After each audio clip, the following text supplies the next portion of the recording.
நான் எதற்காக இந்த கட்சிக்கு நேரம் கொடுக்கணும்? எதுக்காக நான் பெயிண்ட் டப்பாவை கையில் எடுக்கணும்? எதுக்காக நான் போஸ்ட் அடிச்சு ஒட்டணும்?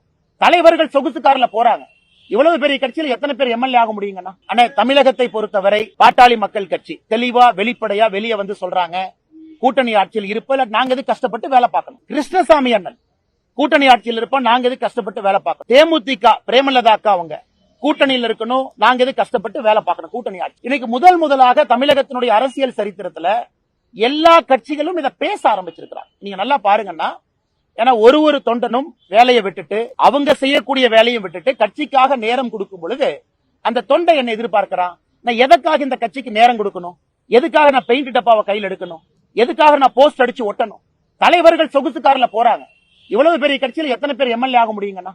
20 பேர் ஆகலாமா, 30 பேர் ஆகலாமா, 40 பேர் ஆகலாமா, சரி 100 வச்சுக்கோங்க. ஆனா 50 லட்சம் 60 லட்சம் 80 லட்சம் இருக்கக்கூடிய தொண்டனுடைய ஆசை என்ன? என்னுடைய கட்சி ஏதாச்சும் ஒரு மினிஸ்ட்ரியில் உட்காரும் பொழுது ஒரு நல்லதை பண்ணுவாங்க, அதை பார்த்து நான் பெருமைப்பட்டுக் கொள்வேன் தான் ஒரு தொண்டன் நினைப்பான். எல்லா தொண்டனுக்கும் சீட்டு யாரும் கொடுக்க போறது? ஆனா தொண்டனுக்கும் தலைவனுக்கும் அடிப்படையில எண்ணத்துல மாற்றம் இருக்கும். தலைவனை பொறுத்த வரைக்கும் அவங்க பொசிஷனை சேஃப்கார்ட் பண்ணணும், அவங்க எம்எல்ஏ ஆகணும். தொண்டனை பொறுத்தவரை ஒரு உண்மையான விசுவாசமான தொண்டன் அவ எம்எல்ஏ ஆகணும், எம்பி ஆகணும்னு நினைக்கிறத விட நான் கடினமாக உழைத்ததற்காக என்னுடைய கட்சி ஏதாவது ஒரு உயரத்தில் இருக்கும் பொழுது எனக்கு அது போதும் என்று நினைக்கின்றார்.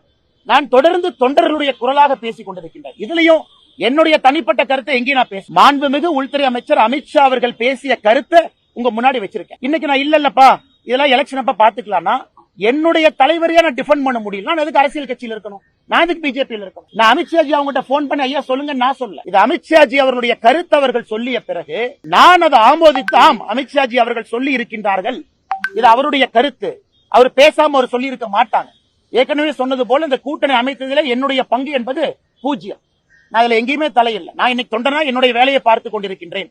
தேவையில்லாம அரசியல் கூட எங்கேயும் பேசுறதில்ல, அடித்தட்டு மக்களுக்கு தேவையான உதவியை செய்யறேன். அதனால் நண்பர்கள் நன்றாக புரிந்து கொள்ள வேண்டும். என சொந்த கருத்தல்ல, கட்சியினுடைய தலைவர் சொல்லிய பிறகு எப்படி நான் பேசாம இருப்பேங்கண்ணா?